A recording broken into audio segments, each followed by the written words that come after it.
de tener esta tarde acá en Rancagua, en la Casa de la Cultura, la casa donde hacemos tantas actividades culturales y artísticas, a don Gustavo Gac. Un aplauso para él. Bueno, hace algunos meses, podría ser, ¿verdad? Se hicieron por ahí conversaciones y bueno, todo salió como esperábamos. Ansiosos de tener la presencia de Gustavo, una persona ligada al arte desde muy, muy temprano, creadora, un poeta, un escritor que ha forjado su carrera y sus palabras a propósito de su propia experiencia. Primero en Chile, con la creación bullante de sus tiempos, ¿verdad? Que más adelante, por supuesto, él va a comentar, que tiene que ver con la alegría que se vivía.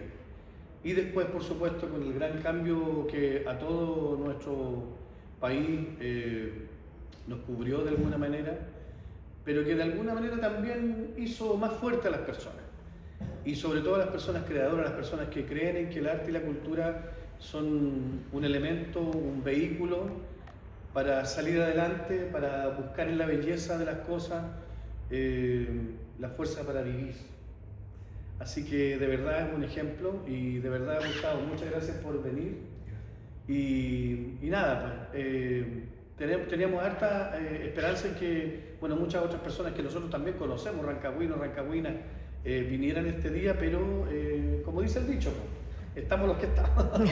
Así que, bueno, por supuesto, desde ya cuando termine el conversatorio, ahí los tiempos los ve Gustavo, al otro ladito les tenemos una recepción con mucho cariño y sobre todo para ustedes, para tu esposa que vienen de tan lejos, pero de tan lejos y de tan cerca. Muchas gracias, Gustavo. Gracias.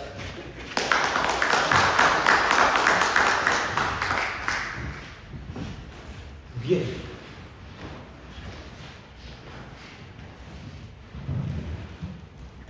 Gracias. Gracias, Pedro, Cristina, Alejandro, Leonardo, Claudio, Adolfo, al grupo de poetas que encontré en el camino hacia la Casa de la Cultura. Hoy comienzo una gira de 5 semanas por Chile y me trae y me emociona enormemente. Hoy llegué temprano a reunirme con mi historia, acompañado de mis sueños. Hace 53 años crucé la puerta a una prisión. Hoy intenté cruzar la puerta del recuerdo. Hace unas horas, aquí en Rancagua, me sumergí en el pasado.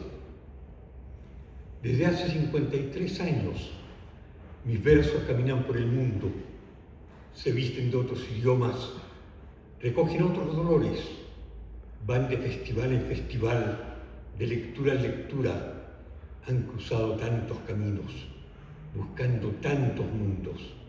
Sin embargo, siempre me faltaba uno. El mío. ¿Qué encontraré? Me preguntaba al comenzar este viaje. Salí bajo un nombre falso, regreso bajo un nombre desconocido. No soy el mismo que salí, no reconozco al que regresa.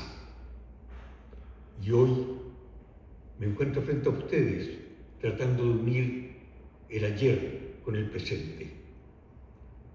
Esta mañana mis pasos se dirigieron a lo que era la cárcel de Rancagua. Buscaba los restos de un muro, de un rito, de una esperanza. Durante meses soñé con salir. Durante horas pensé en entrar. Quizás no me dejaron, por lo que de mi cárcel quedan solamente ruinas. en las nubes, con una escalera de caracol apuntando al cielo. Quizás porque me equivoqué de camino y debía buscarla en otros espacios. Tengo una historia, pero esa historia no es mía. Es la historia de los que se quedaron. Es la historia de los que salieron y los caminos recorridos en un nuevo mundo. Otro mundo, otra historia. Es una historia distorsionada por la nostalgia y la distancia. Esa historia es la que, escondida en un verso, salta de mi corazón a la palabra.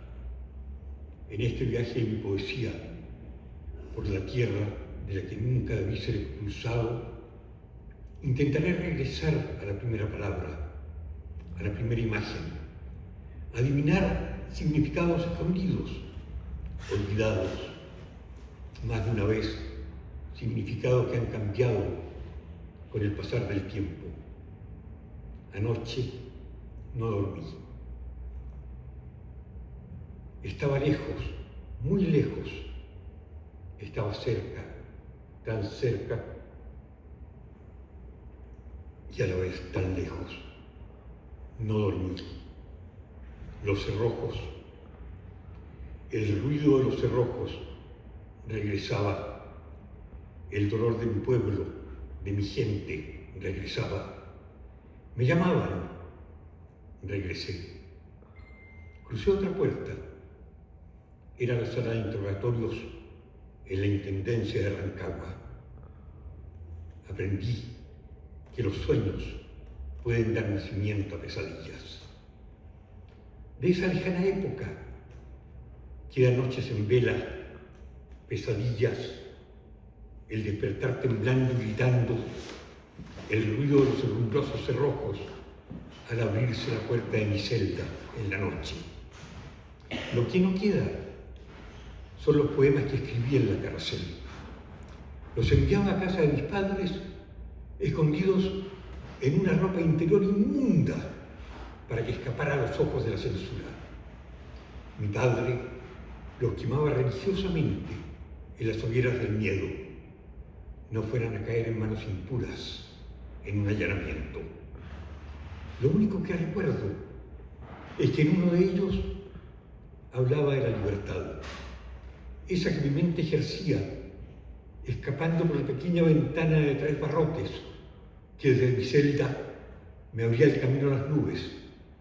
Mi libertad. Mis poemas encadenados, de ellos, lo único que queda es una raya en el muro de mi celda. Demolieron el muro. Hay que borrar el rastro, pero dejaron las puertas abiertas. Las puertas fueron testigos. Meses más tarde fui expulsado de mi país, sin papeles, con un certificado de la Cruz Roja que decía mi nombre. Llegué a París en calidad de exiliado. Era de noche, estaba lloviendo, hacía frío. Allí aprendí que tenía que volver a emprender mi largo caminar. Y así fue como regresé de la palabra escrita a la palabra personaje. Viaje de ida y vuelta, en las que ambas palabras se fueron fundiendo y en mi escritura surgió una nueva voz. 16 festivales internacionales de teatro poblaron mi camino. Caminos desconocidos alimentaron mis versos. Mi espalda se curvó bajo el dolor ajeno. La esperanza renació en la palabra, en los sueños de otros. Gracias a ello me levanté y salí a caminar. Largo camino por el mundo que hoy me trajo aquí.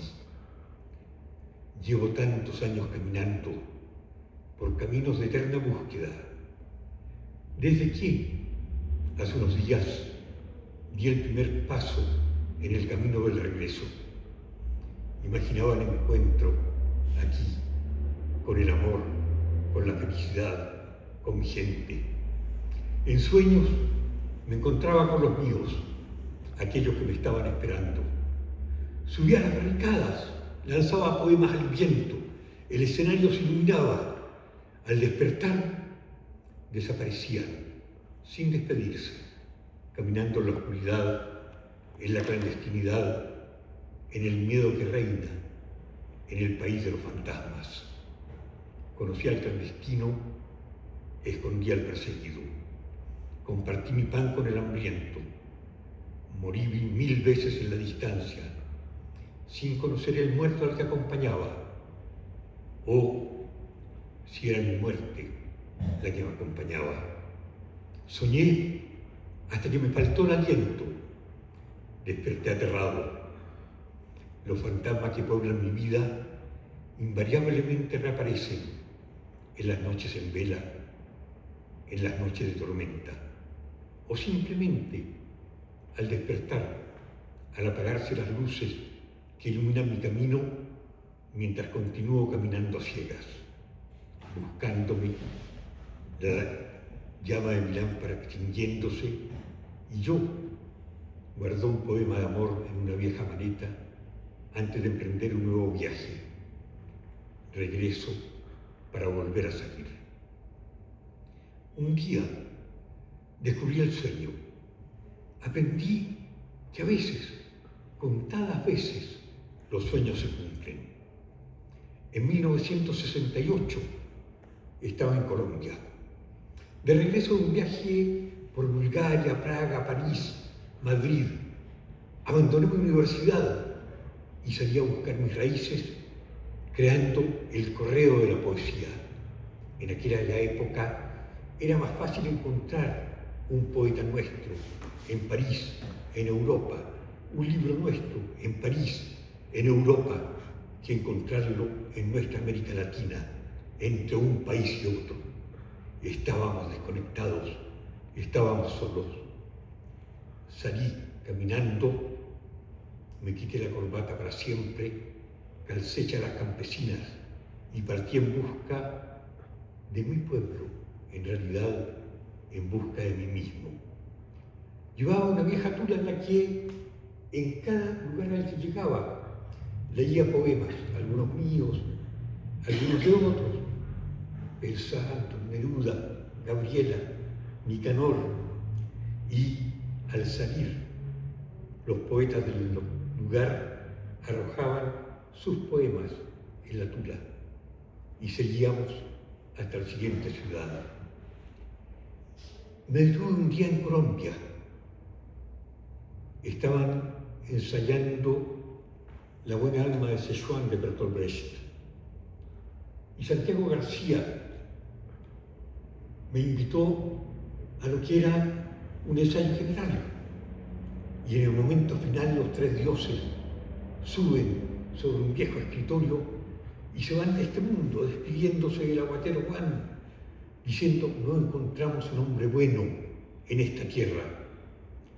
Y en ese momento el tercer dios comienza a desnudarse, se baja del escritorio, sale corriendo entre nuestras piernas, gritando: soy Dios, soy Dios, soy Dios.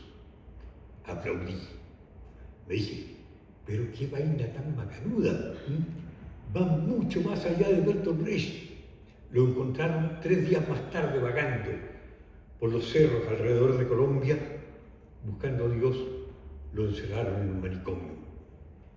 Yo vivía en la época en un barrio de invasión, el Policarpa Salabarrieta, en casa de 2 nietos de presidente que habían decidido ir a vivir a este barrio de invasión.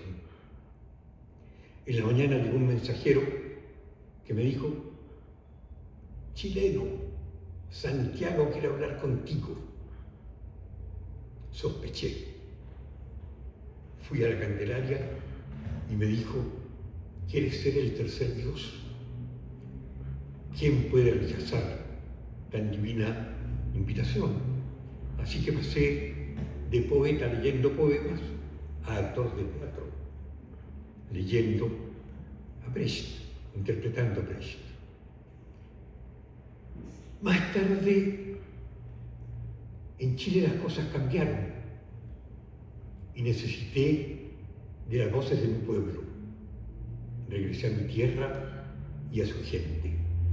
Aquí, en la Casa de la Cultura del Mirador del Teniente, formé actores y junto a una actriz colombiana, Perla Valencia, creamos el Teatro Experimental del Cobre.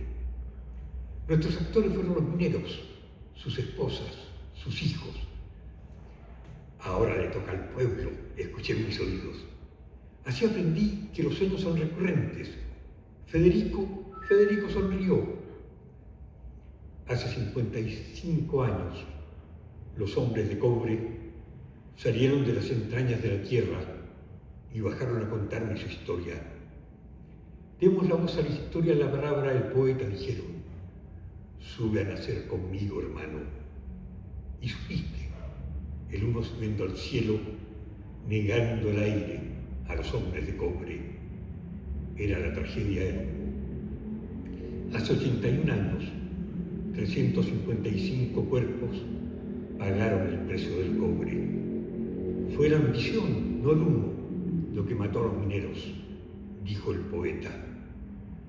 Fue la ambición y la necesidad de ganarnos el sustento, dijeron los hombres de cobre, recreando la tragedia en una improvisación sobre la escena. Hay heridas que no se cierran. Hasta la montaña lloró en sus entrañas. El cobre no olvida. Las casas vacías no olvidan. Los amores gimen en el recuerdo. 400 niños observan. Un niño observa. Las voces regresan del pasado. La cordillera abraza a sus hijos. Otros poetas hoy suben a escuchar el lamento de los hombres de cobre. Mis actores hace 55 años. En 1973 aprendí que la diferencia tiene un precio y se paga caro. Un 11 de septiembre, un manto negro, el de la dictadura, se extendió sobre ese país. Ese amanecer me encontraba en la mina de Chuquicamata, en el norte, junto a mi grupo de teatro. Presentábamos Libertad, Libertad, un llamado a oponerse al golpe de Estado. Lo que sigue es la historia de muchos. Detenido, traído a la cárcel de Rancagua, interrogado por los servicios de inteligencia militar, los ojos vendados. Durante las sesiones, en la sala de la Intendencia, me desdoblé.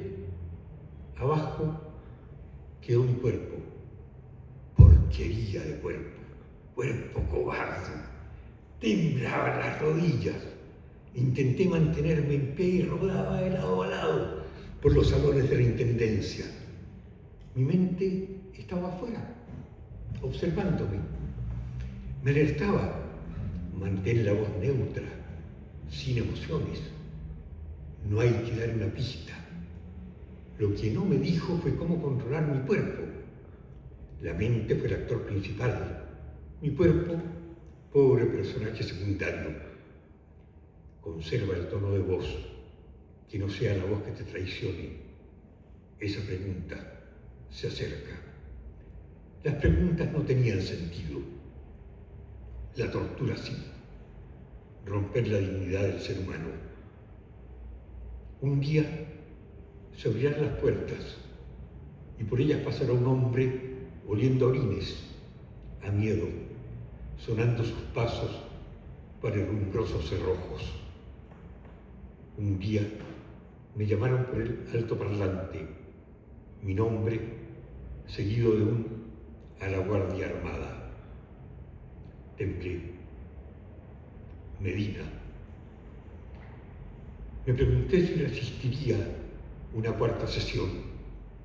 Repitieron mi nombre como jugando al gato y al ratón, seguido de un con todas sus pertenencias. Respiré, me alegré, me entristecí, me dio vergüenza. Una delegación de Naciones Unidas llegó a la cárcel y me arrancó de las garras del teniente, hoy teniente coronel en retiro, Luis Alberto Medina Aldea, mi torturador. Así aprendí que se puede liberar un cuerpo, pero no te puedes liberar de tu memoria. Mi pasado me persigue. Conocí al amo y al mendigo, al cisne de cuello negro, muriendo en las heladas aguas de los lagos del sur de Chile, y al flamenco rosado, emprendiendo vuelo, alborotando las aguas cristalinas del lago sagrado perdido en la cordillera en el norte de Chile. Conocí al torturador y al torturado. Con el primero silencié mi boca, con el segundo gemí en silencio. Conocí al despreciado y desprecié al despreciador. Conocí la piedra bruta que me habló en el desierto y conocí la piedra tallada contando historia ajena. Conocí el alma de mi pueblo y descubrí el lugar que mi alma ocuparía. Caminé solitario por este mundo y sin comprenderlo aplaudieron mi soledad. Conocí las manos de la ira y la ira suavizó mis manos. Conocí al amigo y sonreí y el enemigo endureció mi espalda. Conocí tantas cosas, que perdí el conocimiento. Hablé con tantas personas, con tantos seres que perdí el habla. Amé y al amar conocí el tormento. Mi pasado me persigue. Como quisiera dejar atrás mi pasado y perseguir mi futuro. Te llevo en mi mente, vieja puerta de madera, vieja puerta de onda orines, vieja puerta de oxidado cerrojo, puerta cíclope, que con tu único ojo nos vigilabas, vieja puerta de madera, que encerraba el miedo y la esperanza. Me abrieron la vieja puerta, salí de mi celda. En París me reconstruí y reconstruí mi grupo de teatro. Obligado por las circunstancias, mi lenguaje se volvió universal. Para lograrlo, se desnudó y entregó la palabra desprovista de falsos adornos, directa, por todos comprensible. Un lenguaje sin adjetivos que lo oscurecieran, que lo volvieran incomprensible, pretencioso. En Rancagua trabajé con los hombres de cobre, en París con el exilio. Jóvenes heridos, comencé a curar sus heridas para que el Parlamento no surgiera plañidero. De chilenos origen, el grupo pasó a ser latinoamericano, más tarde mundial. Se integraron una actriz de Polonia, un actor de México, otro de Ecuador, otro de Perú, y como estábamos en París, hasta un francés, Bernard Delattre. Pero me faltaba algo. En París conocí el amor, Priscila. Fue en un mes de septiembre, fue un año 79. Fue la Fête de l'Humanité. La Fête de l'Humanité es la fiesta del Partido Comunista francés del diario. Se realiza en la primera quincena del mes de septiembre. Entre 800.000 a 1 millón de personas asisten durante 2 días. No hay 800.000 comunistas, ni en París ni en toda Francia, pero indicaba el comienzo de la nueva temporada cultural, temporada política. Iba todo el mundo. Le Tout Paris, como decían, se reunía ahí. En un sector, en la ciudad internacional, habían carpas, y en las carpas estaban los parias del mundo entero. Y entre esos parias, reclamando derechos, estaba el stand de Chile, una ramada. Incluso con banderitas, guirnaldas y todo esto, ofrecíamos hasta lomito en pan amasado. Las compañeras se desvivían a hacer todo esto. Estaba ahí frente al stand de Chile, conversando con Bocas, con los compañeros de la CUT, cuando de repente veo a alguien que viene desde este lado, desde la escena central, Priscila.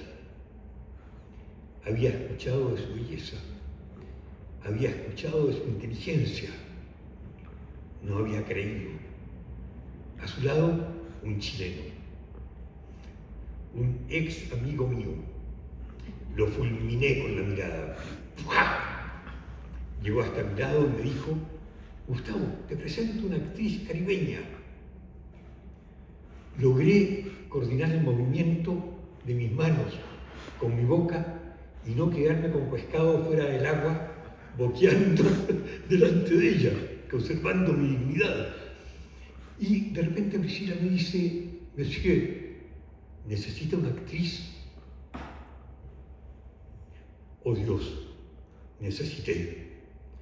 Y que conste que quien les habla era el director, y esta referencia es puramente profesional. Pris me enseñó que el camino de la soledad es más llevadero si se viaja acompañado. Desde hace 47 años que recorremos el mundo. Así aprendí que un nuevo comienzo amplía el horizonte, enriquece la palabra y da cabida al amor. Aprendí que nuestra profesión es solitaria, pero que necesita de un mundo para existir. Aprendí que es un trabajo que viene de la nada, de esa nada desbordante que es el ser humano. Aprendí que hay que poner en movimiento la palabra, acompañarla en su viaje, sacarla del silencio, devolverla a la vida, plasmarla en un poema, en un cuento, una novela, y echarla a andar antes de que desaparezca. Aprendí que mi mundo de fantasía no era tan de fantasía como pensaba. Aprendí que el mundo cambia y debo cambiar con él. Aprendí que ser conformista lleva al inmovilismo, a la escritura repetitiva, a la fórmula fosilizada. Aprendí que los que se erigen en jueces supremos son estatuas con pies de barro, becerros de la escritura, becerros de oro. Algunos los adoran, otros los derribamos. Aprendí que no somos emperifalladores de palabra, que somos albañiles de la palabra. Aprendí que el buscar la aprobación de otros es mala consejera, que el dejarse guiar por el que dirán envilece la escritura. Aprendí que las murallas de hierro existen en las fronteras y en la mente. Aprendí que al juzgar a otros se tiene el peligro de estar juzgándose a sí mismo. Y finalmente aprendí que tenía que escoger mi lado en este mundo, que no es fácil y que tiene consecuencias. Hace años escogí. Navegante solitario, navegar con los habitantes de mi mundo, los olvidados, los de abajo, seres que navegan por el mundo en busca de sus sueños, esos sueños que son mis sueños, y su realidad es la brújula de mi escritura, hasta que llegue a puerto. Viajo, mi corazón henchido, los sueños regresando en un torbellino, las voces surgiendo traídas por el mistral, viento descendiendo de la cordillera para perderse en el mar, viento que abraza, que abriga, que remece los recuerdos, que suaviza el presente, que se lleva el futuro. Los ríos detienen su pulso, me observan, me recuerdan. El agua que bebes no es la misma, la tuya desapareció hace 53 años y se alejan cantando ese canto de amor que envolvió mi infancia en Temuco. Mi cordillera está desapareciendo, sus cimas se vistieron de negro, luto por los desaparecidos, luto por el poeta. Su manto blanco desapareció, suavizando el dolor de un pueblo. Nieves eternas conocí, nieves ausentes me esperan. Nací en la oscuridad y fui amamantado por la luz. Nací en un calabozo y aprendí a escapar en mis sueños. Nací rodeado por el terror y aprendí que los gritos de dolor pueden ser canción de cuna. Conocí el perfume del miedo antes que el perfume del amor. Me costó distinguir el golpe de la caricia. aprendí que no estaba solo en medio de la incomunicación. Nací en tiempos en que la palabra libertad era un himno, un canto secreto, vapor escapando de las profundidades para indicarme que pese a la oscuridad, los tiempos serán propicios. Escribo para regresar al país del que no debí salir. La lluvia eterna sobre los techos de metal baña mi corazón durante el sueño. Banderas rojas de mi juventud dan colores a mis deseos. Escribo para sacudirme la nostalgia, para volver a caminar por los bosques de mi infancia, para escuchar el canto del río corriente abajo, para volar junto a un cóndor sobre la cima de la cordillera. Escribo para renacer en tus brazos, para sentir la caricia del viento en mis mejillas, para revivir el tormento y alejar el dolor. Escribo para los míos, aquellos que no conocí, pero que abracé a la distancia, aquellos que caminaron senderos por mí desconocidos, esos en que di, años ha, mi primer paso, esos que me escondieron para negarme un segundo paso. Escribo sobre los que no pueden caminar. Escribo para aprender a volar en las noches en vela, para morir en la distancia y regresar a ti en mis sueños. Esta mañana te encontré en las nubes, 55 arriba, un cerrojo perdura como único testigo de mi historia, un cerrojo oxidado y algunos escalones subiendo a las nubes. El silencio del vacío, el acallar de los temores, algún preso escapando por los 3 barrotes que los separaban de la libertad. Con optimismo murmuro, llegará el día en que los muertos por las dictaduras se levantarán del fondo del mar, del polvo de los desiertos, de los socavones de las minas abandonadas, y regresarán a la vida en el recuerdo. Llegará el día en que los torturados por las dictaduras elevarán sus voces y los gritos tantos años contenidos traspasarán los muros del silencio. Llegará el día en que los hambrientos del mundo entero se cansarán de aceptar migajas y exigirán un pan. Llegará el día en que los muertos, los torturados, los hambrientos, los miserables, los despojados de historia reclamarán sus derechos, derribando los muros del silencio. Llegará el día en que el dolor emergerá en la historia. Oh, llegará el día.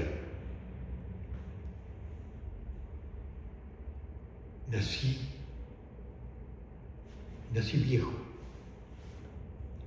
En vez de jugar, me gustaba observar el mundo. Aprendí a caminar para escapar a mi destino.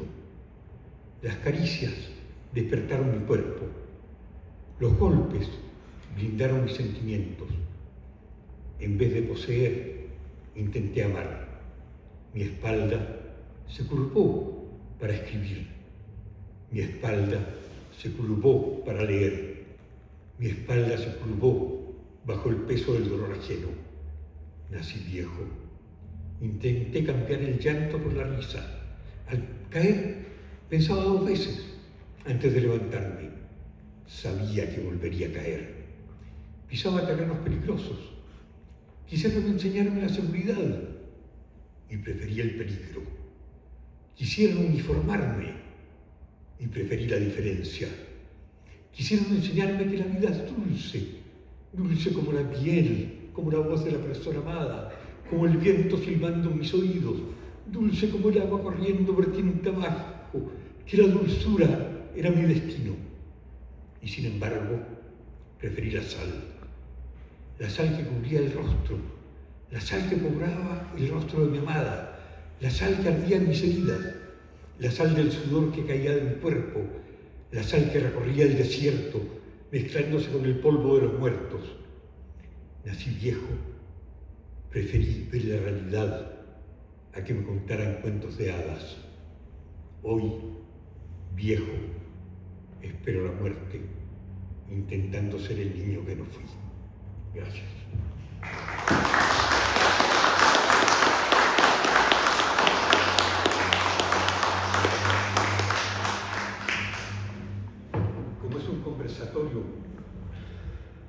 un conversatorio, les ruego que hagan cualquier tipo de pregunta, por favor. Ahí está Priscila para contestarlas.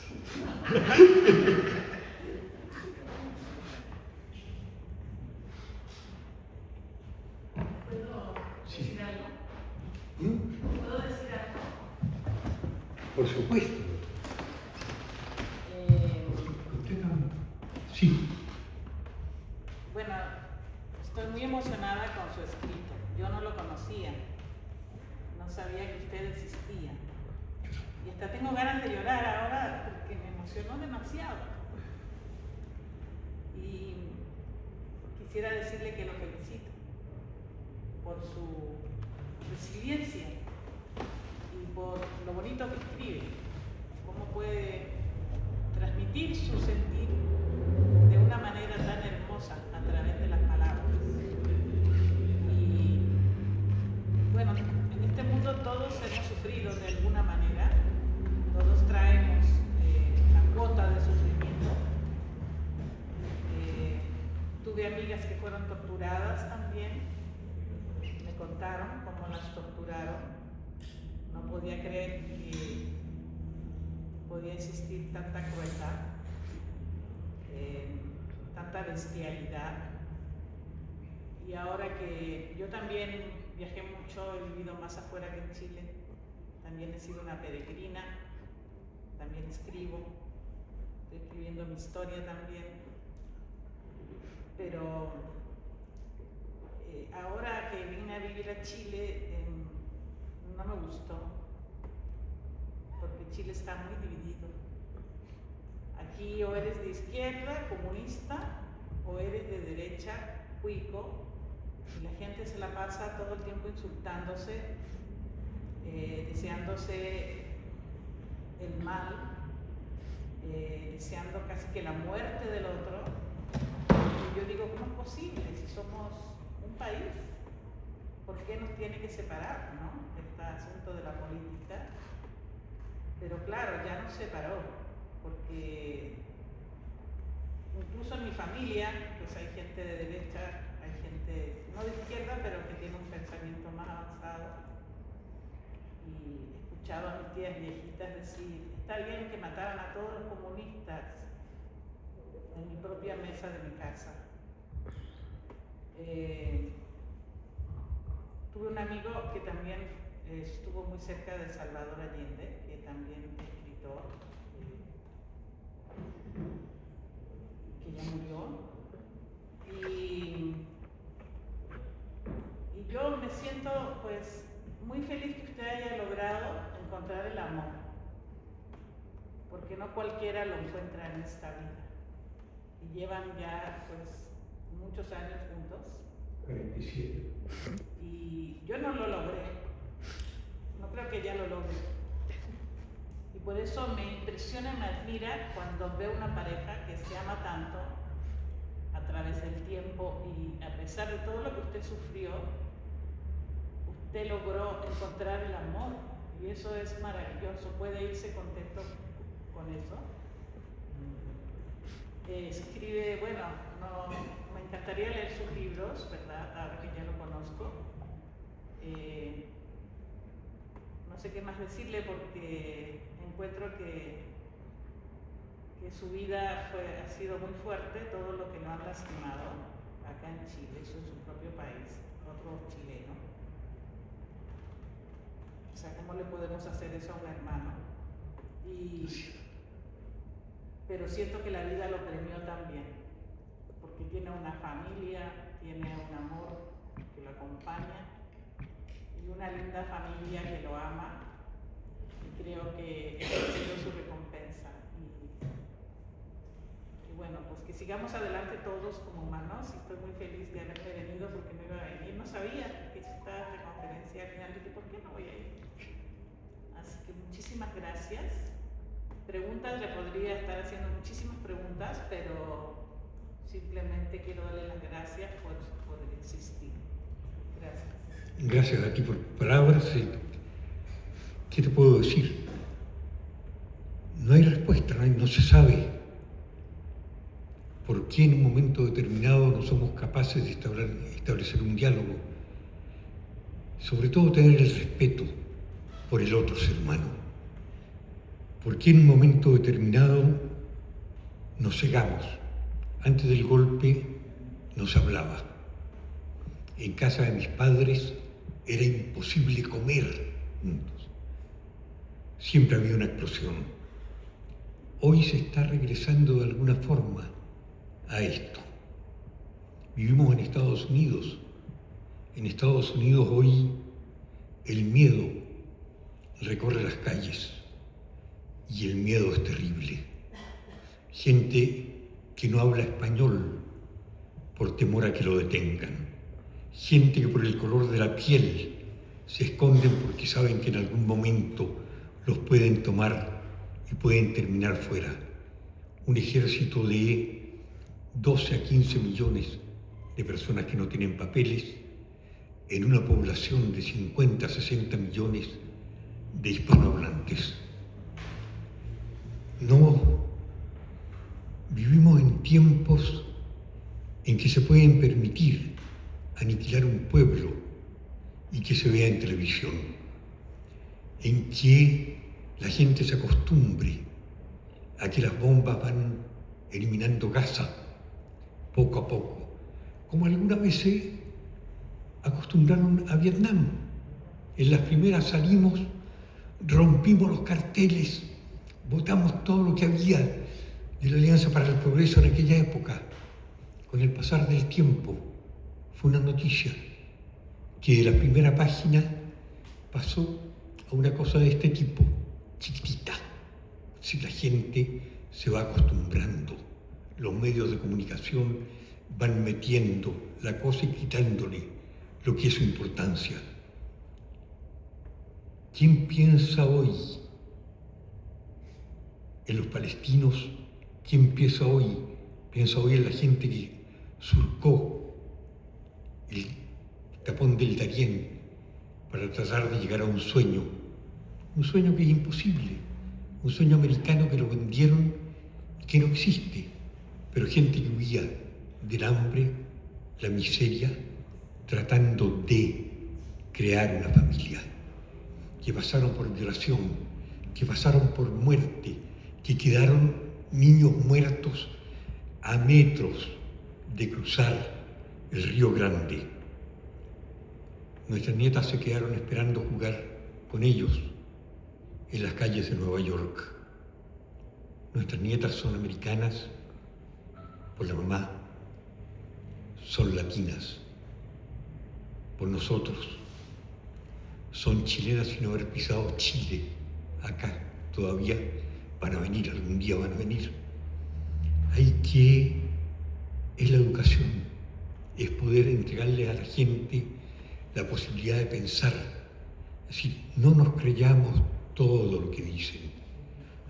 Tampoco dudemos de todo, analicemos todo y saquemos nuestra conclusión. Es decir, devolvamos la palabra a los que se la quitaron. Y hoy día la gente está saliendo de los colegios sin saber lo que están leyendo, sin poder resumir y dar su idea, interpretación de lo que están diciendo. Algunos poetas de mañana, unos en Estados Unidos, jugando con inteligencia artificial y pidiendo, quiero un poema con estos sentimientos a la Pablo Neruda, pues oye, ¡pum! Y le llega una cuestión que está muy lejos de Pablo Neruda, pero que ahí no hay sentimiento, están produciendo esto. En una conferencia internacional, la persona que la estaba dirigiendo se atreve a decir en un momento determinado, saben que Macho era un escritor mediocre. Ahora, gracias a la inteligencia artificial, soy un escritor extraordinario.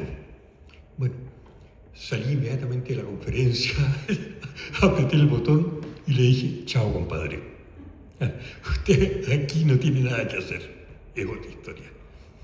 Entonces, sí, tuve una suerte extraordinaria. Cuando me detuvieron aquí en Chile, fíjate, Priscila estaba en primer año de universidad, ¿no?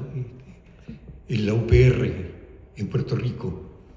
Y para su desgracia, estaba pidiendo la libertad de los presos políticos. No sabía la que le esperaba. Años más tarde llegó y desde ahí que seguimos juntos.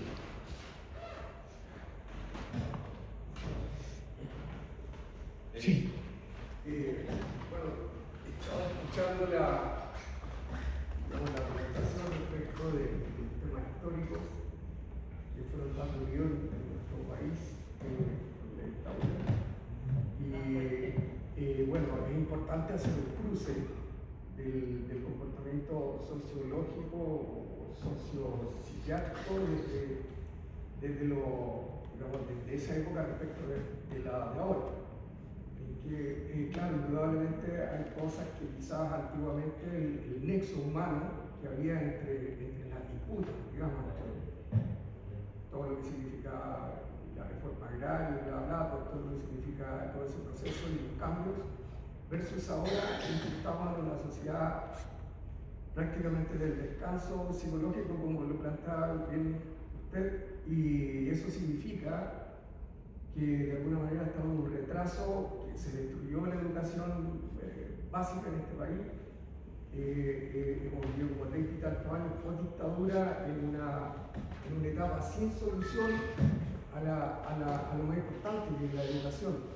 Y aún existen, digamos, o sea, todavía existe una educación básica en que ni siquiera está parte de ella amparada por un ministerio público, sino que el ministerio público delega y lo poco que tiene directamente está totalmente depreciado. Entonces, bueno, aparte de como reflexión, pienso que si los que están enajenados están en Europa soportando todo esto de la guerra, digamos, y en Estados Unidos con la locura que hay, quizás nosotros estamos en una relativa, entre comillas, satírica ventaja en el sentido de que somos todavía una sociedad cuasi digamos, no desarrollada, como le llaman ellos. O sea, estamos todavía en un proceso de creación de una sociedad de cultura chilena que nos ha logrado asentar y que de alguna manera no está el vestigio o la necesidad de seguir creciendo en un proceso, digamos, tortuoso para generar una sociedad chilena o una sociedad sudamericana. En comparación con estas sociedades, digamos, que ya están viejas, europeas y Estados Unidos, que cayeron mucho más profundo que nuestro desarrollo poco, porque ni siquiera hay una estructura de rebeldía en la ONU, por ejemplo, para poder criticar de una forma más concreta y sacar resultados para que termine la guerra, para que haya cambios profundos, ya que hay organizaciones internacionales. Entonces viene como un desbalance de lo que significan estas sociedades primitivas, entre comillas, como son las de nosotros respecto a estas otras sociedades que se dicen desarrolladas y que han entrado en un proceso de antidesarrollo que lamentablemente lo estamos viendo nosotros. Entonces, claro, la visión como más, digamos, crítica o de un ambiente más grande, me gustaría escucharlo así como idea, no sé si podría ser un buen punto de análisis.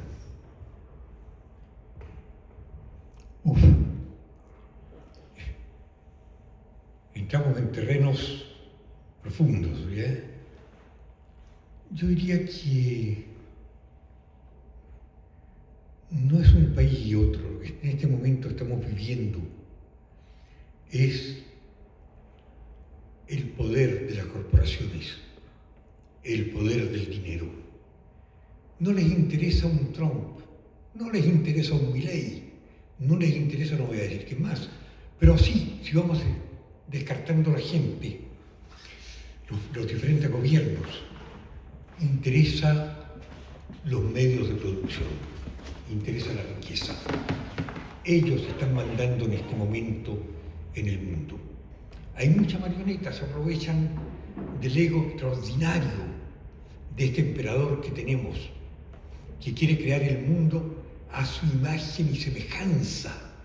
No es el rey, es el emperador, que va y puede intervenir un país, por mal que esté, por mal que haya, porque la democracia realmente, aunque no funcione, pero ¿con qué derecho tú puedes ir y sacar a la gente e imponer lo que quieres? ¿Cambió algo en Venezuela? Nada. Cambió solamente que hay una persona que firma para que este hombre se pueda llevar el petróleo. ¿Qué quiere hacer con Cuba? Que salgan, pero que se conserve la estructura para que no haya problemas y entreguen las playas y la riqueza. ¿Qué quieren hacer con Gaza? Están en este momento reconstruyendo un paraíso sobre los cadáveres de miles de niñas y de niños y gente para ahí crear una cosa de vacaciones. Sí, un resort. ¿Qué quieren hacer con nosotros en Estados Unidos? En un momento determinado dijo que se vayan todos los ilegales sin papel. ¿Y quién trabajaba? El tipo tuvo que echar pie atrás y decir, bueno, para los tomates, para recoger todo este tipo de cosas, que no se vayan, que se queden porque están sirviendo. Pero quiere cambiar la estructura de ese país. Están volviendo atrás por años en los que se ha conquistado como pocos derechos dentro de la sociedad norteamericana. Todo está en el balance. Las universidades dejaron de tener la libertad que tenían.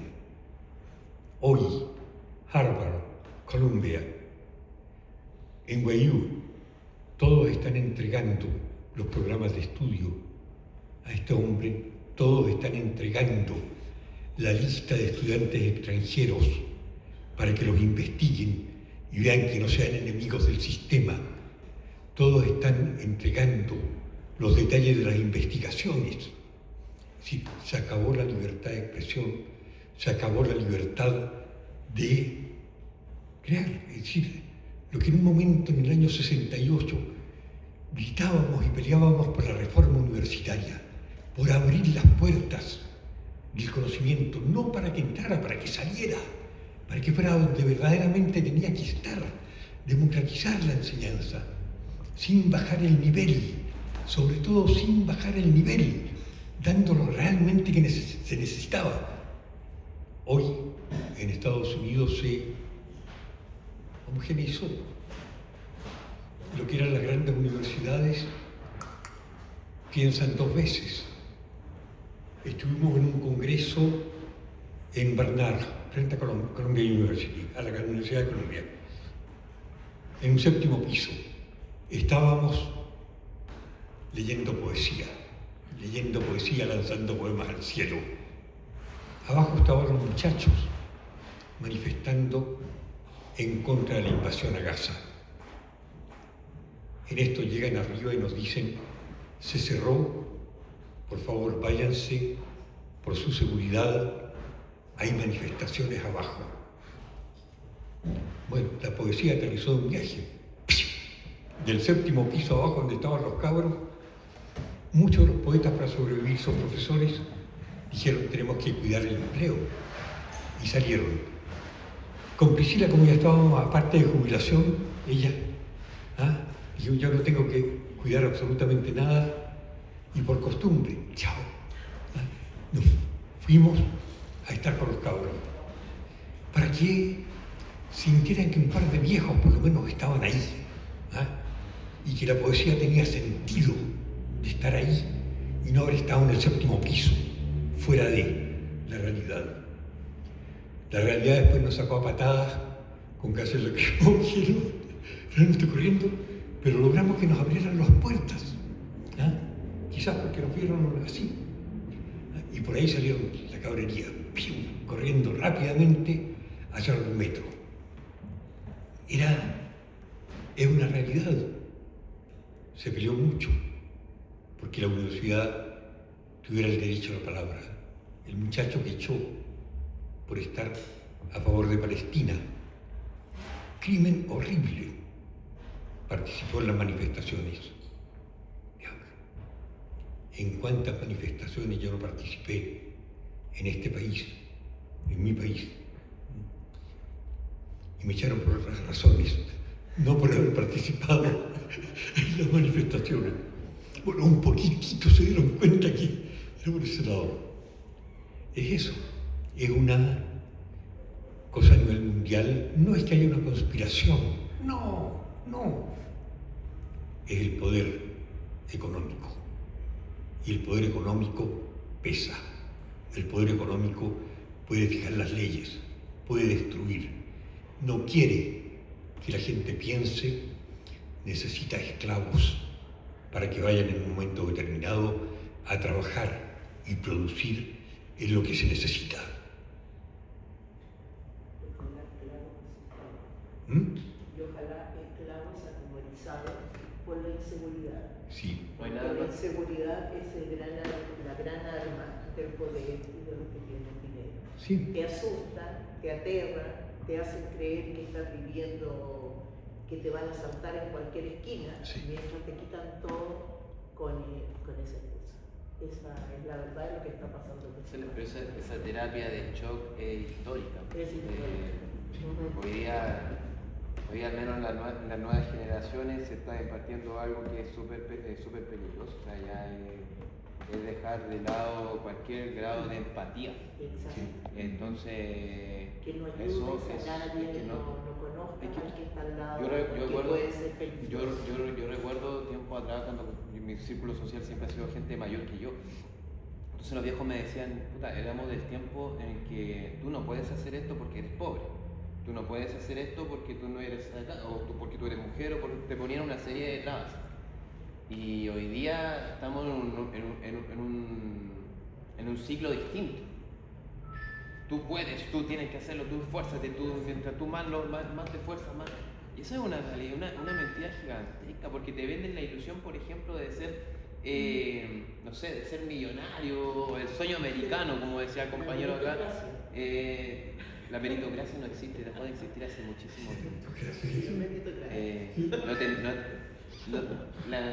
La pitutocracia, la pitutocracia es la que bueno, eso por una parte en base a lo que estábamos hablando, y lo otro que era directamente a usted, compañero, que cómo logra transmitir cómo habla. O sea, a mí me hizo llorar, literalmente. Se me viene inmediatamente el yo acuso. Yo acuso al poeta. Yo acuso al poeta. Se me vino inmediatamente eso, porque yo lloré la primera vez que lo leí. Yo lo leí. Y la primera vez que lo leí lloré. Porque a cómo está el mundo hoy día, me duele tanto ver tanta indiferencia, que se llenen la boca a hablar, como decía la compañera acá. Me alegro que se maten a todos los comunes. Hoy día está el dicho tan viva voz que en Alemania tú hacías esto y te vas preso. Así es simple. Y acá tenemos tan normalizado hablar con tanto odio. Yo una vez me acuerdo que algo escribí por ahí también, que decía, hoy que nos escondemos para darnos un beso. Nos escondemos para decirnos te quiero, nos escondemos para decir te amo, nos escondemos para... Y conversaba también entre hombres, entre hombres ese apego es súper... es como... No se da, no somos desviados, no somos cariñosos. Yo rompo todos esos esquemas, a mí me agarran, soy de la plaza, soy como del... porque creo que eso sana. Bueno, tiene un costo. Ser auténtico, hacer lo que has hecho tú, tiene un costo. Tiene un costo. Las personas que se pueden por sus principios, sus convicciones, tienen que elegir lo que tú decías, un vaso, tienen que elegir dónde se posicionan. Uno no puede ser tan imparcial, no es objetivo, o sea, la objetividad además no existe, esa cosa es un mito también igual que los otros, o sea, no hay nadie que mire la realidad si no es desde su punto de vista y desde su entorno, o sea, es imposible hacerlo y abstraerse. De hecho, uno se le olvida, por ejemplo, cosas tan importantes en el mundo, como que históricamente se habla de que Estados Unidos ha sido el paraíso de la libertad. Y sin embargo es un país donde siempre ha sido ilegal y te puedes ir preso si tú eres comunista. nunca, es como perfectamente al revés, y a nadie le parece extraño. Sin embargo, le parece muy extraño que en otros países se persiga la ideología libertaria, o qué sé yo, como la quieren llamar. ¿Ya? Es muy raro cómo no nos cuestionamos estas cosas que nos transmiten. Yo siento que tu testimonio es bellísimo, Gustavo, pero no solo aquí, y lo voy a decir, porque creo que tú has hecho un aprendizaje en la vida que te ha permitido, cada vez que alguien te solicita, yo lo sé por experiencia, que colabores en alguna actividad que tiene que ver con la libertad de expresión, siempre has estado disponible. Y yo lo encuentro maravilloso, porque del sufrimiento has hecho un aprendizaje que es el descubrimiento, como ella dijo, quizás del amor, pero no solo el amor con Priscila, es el amor de realmente, ¿entiendes lo que tú dices? El amor que uno sí puede entender, que es la tolerancia, que es aceptar la diferencia, es aceptar distintas miradas, que es lo que nos falta a la mayoría, o sea, es lo que más cuesta. Eso te quería decir, Gustavo, porque me encanta. Una de las cosas por las que creo que realmente es importante tu persona. Gracias. Ahora estamos gobernados por un gobierno de la ignorancia. ¿De qué? Ignorancia.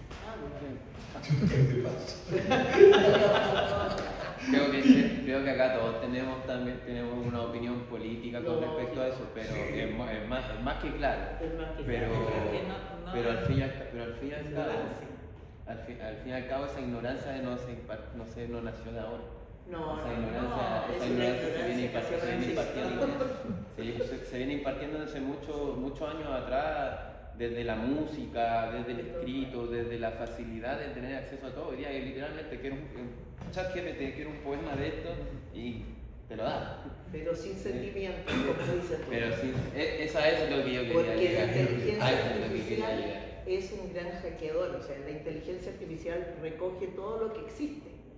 Y lo mejor. Porque no inventa nada. Es una base de datos que ya existe. No crea nada. Es una base de datos que ya existe. ¿Te fijas? Sino que te puede hacer un magnífico artículo, te puede hacer miles de cosas. Hace todo, tiene toda la data del mundo. Existe la Biblioteca Universal de Borges. Salvo crear. Sin embargo, puede imitar sentimientos. Sí, puede imitarlo. Las palabras son cada vez más dulces. Te piden, están pidiendo, sí, en este momento están pidiendo poetas, están pidiendo actores les podemos utilizar la voz para hacer esto. No, están tratando de humanizar al robot. Así es. Más peligroso aún, el algoritmo ahora se reproduce el mismo. Es capaz de programarse, independiente ya del ser humano. Y cada vez va más allá. Tanto así que va a llegar el momento en que no van a necesitar de nosotros. Para nada. ¿Quién se va a acordar de cuántos son 2 más 2? ¿Ah? Y decir con propiedad que son 3. ¿Cuántos suman, por ejemplo, así automáticamente y no usan una calculadora hoy en día? Sí. Y desde hace tiempo comenzó con la pequeña calculadora, ¿recuerdan la sumadora de este tipo?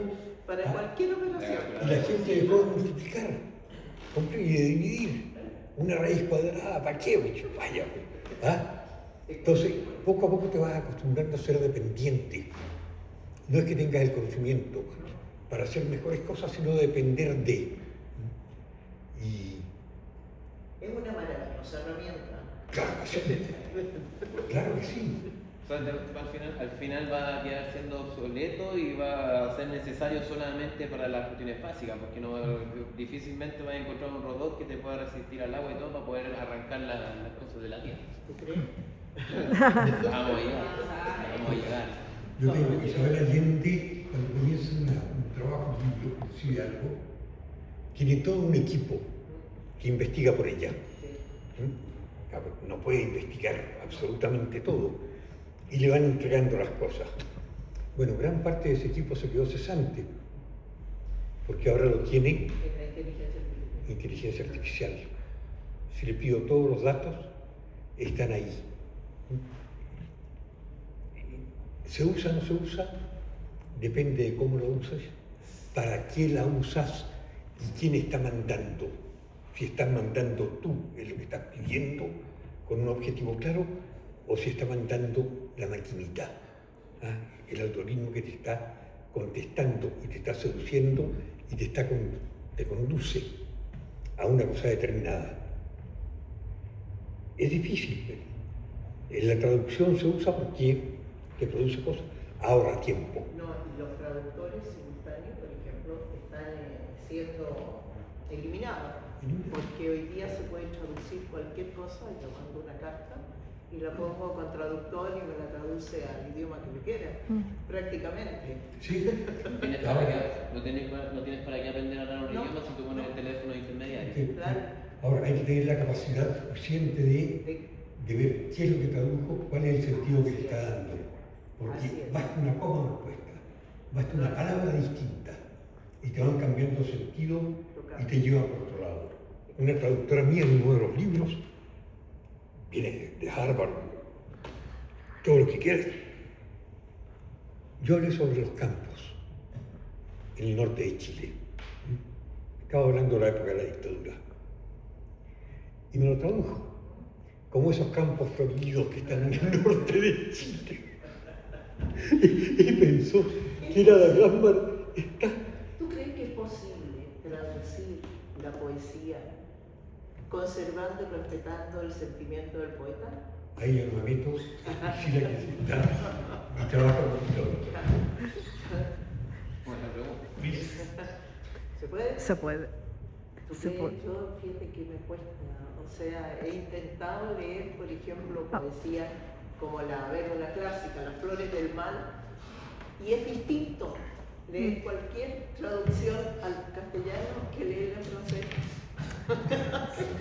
Es que depende mucho de la traducción. Por eso me imagino que hay tantas traducciones y se siguen haciendo diferentes traducciones de un mismo clásico, tratando de encontrar cada vez. Ahora, todo depende, yo creo, que está en la formación de la persona que está traduciendo, que es capaz también, que conoce, en mi caso, conoce al autor de Frentón, y además Priscila trabaja con otras traductoras al mismo tiempo, y se consultan entre ellas y se intercambian el mismo poema traducido por una y por otra. Como último recurso, y ese es el convenio que tenemos, me preguntan a mí qué quise decir. Y ahí están perdidas, hija, porque no me acuerdo en lo más mínimo. Un poema escrito hace 20 años. Ay, que mira. Pero qué pregunta tan difícil para un poeta. Claro que sí. ¿Qué querías decir? ¿Qué querías decir hace 10 años atrás, 20 años atrás, en este poema? No sé, de repente un dolorcillo por ahí en alguna parte te dice más o menos debe haber sido esto. Pero si no te hace referente, pero traducen así. En este momento me están traduciendo al árabe. Una catedrática del Cairo, de la Universidad del Cairo, que se tradujo el Quijote, mija. ¿Cómo le vas a tener confianza? Tremendo trabajo. Es tremendo trabajo. Estábamos tomando el avión para venir a Estados Unidos, que llegó el mensaje. ¿Sí?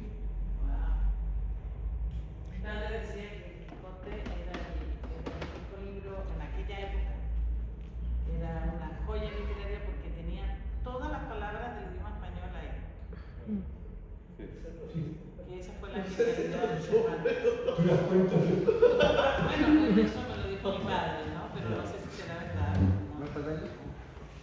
Nuestra ley son más de 2.500.000. Tienen grabadas las palabras. Sí, Yo soy Quijote María Pola, tengo varias ediciones distintas. ¿Me permite?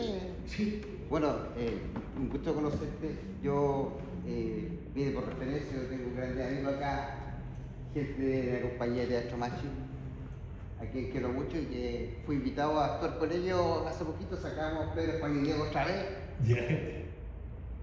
yo estaba muy emocionado porque yo a propósito, me parte del taller del cobre, yo estuve en el taller del cobre con Néstor Vargas, o sea, yo fui parte de ese elenco, de ese trabajo. Hicimos una obra de Oscar Castro, que a propósito estamos en el medio de Oscar Castro, porque estamos entre el natalicio y la muerte. Además yo soy un inútil porque soy parte del... ¿Eres inútil ya? Sí, soy un inútil. Así que estoy ahí trabajando con el Héctor y con el Enrique Escobar. Gran Es que lo veo porque estaba no cualquiera es inútil. Grandes los inútiles. Sí. Así que es una cosa muy bella porque esas cosas es importante rescatarlas en el sentido de que la poesía tiene que volver a ser contestataria. No puede seguir esa poesía estética. A mí me gusta la poesía guidorriana porque de repente se escapa de los márgenes y te dice cosas. Me gustaba, por ejemplo, lo que hizo Lenin, el trabajo que hizo sobre el mío Cid Campeador, que le dio otra idea.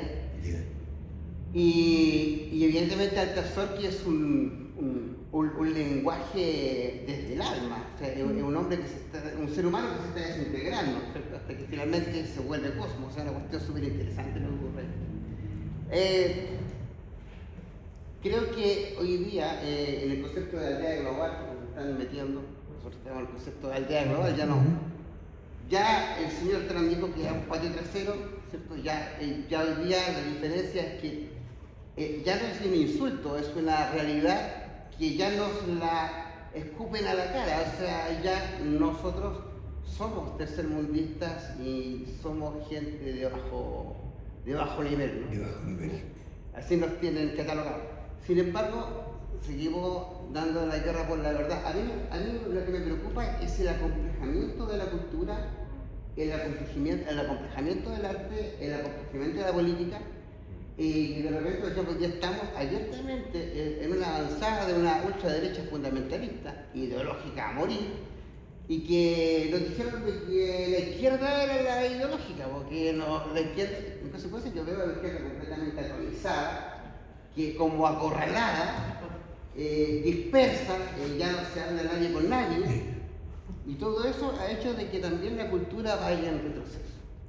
Así que yo creo que tu llegada por acá, aunque sean pocos, es muy importante. Yo sé lo contento que está mi amigo Adolfo acá, el chico Adolfo, con tu presencia.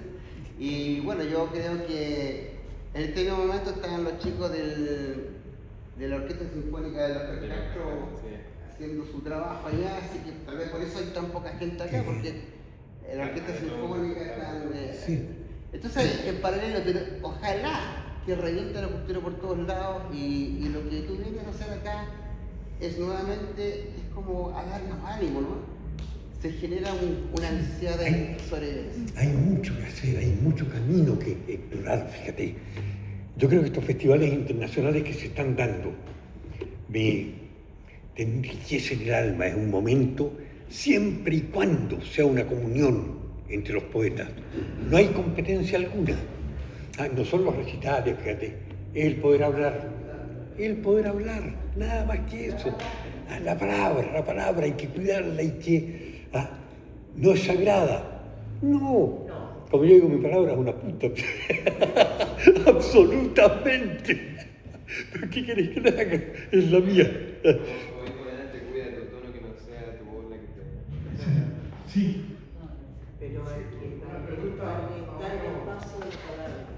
Lo que pregunta como para No se actualizarse usa acá. palabra, mira qué importante, no decimos lo que pensamos, porque todos estamos como callados y con miedo. ¿Por qué? Porque nos juzgan, porque ya. Están estos jueces que llegan en un momento determinado. Los dioses existieron siempre en los congresos de Trilce, con el Omar Lara.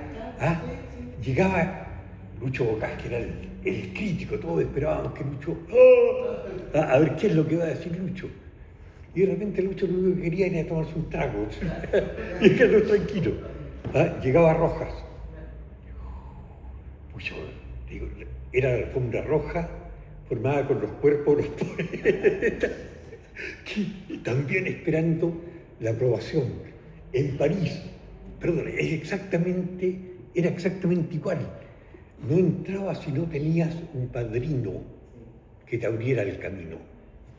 y no sabes cuán peligrosos son, pero también sabes cuánto te pueden cerrar el camino en un momento determinado, porque ahí hay una maldad extraordinaria que es: no vaya a ser mejor que yo.